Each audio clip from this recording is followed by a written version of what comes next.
When did I ask for a coffee? క్షమించండి madam.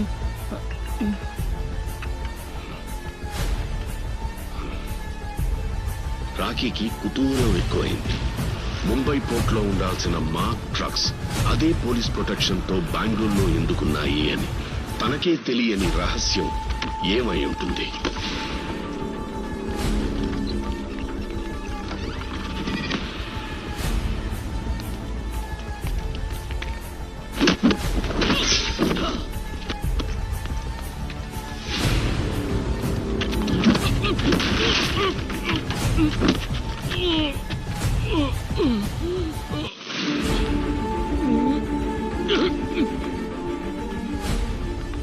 బంగారం ఉన్న బాక్సులు రాఖీకి తెలియకుండా బయటికెళ్లే అవకాశమే లేదు.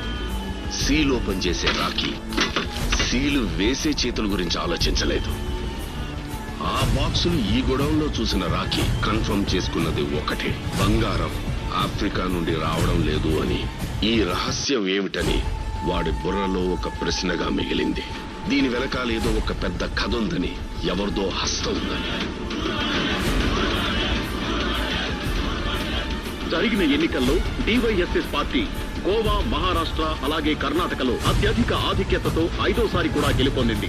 గురుపాండ్యన్ నేతృత్వంలో ఎగిరిన ఈ పార్టీ జెండా ఇంకెప్పుడూ ఓటమి చూసే అవకాశమే లేదనిపిస్తోంది.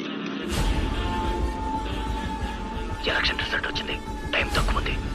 కానీ సీఎం పేరు అనౌన్స్ చేసే చిన్న ఫంక్షన్ కి వాడు రిస్క్ తీసుకుని బెంగళూరు వస్తాడని ఏంటి గ్యారంటీ? వాడిని ఇక్కడికి రప్పించడానికి ఒక ఐడియా ఉంది. ముందు వాడి ఈగోని రప్పించాలి. ఏంటి? వాళ్ళ నాన్న విగ్రహాన్ని చేయించండి. విగ్రహమా?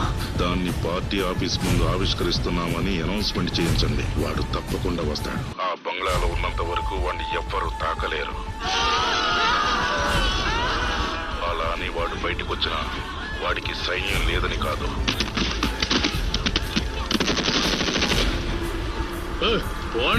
అన్న లేడంటే కొట్టుకొని చూస్తుంటారా? బాగున్నాం సార్. జాన్, చిన్న యజమాని గారు బెంగళూరుకి వెళ్ళడం కన్ఫర్మ్. నువ్వు అక్కడికి బయలుదేరాలి.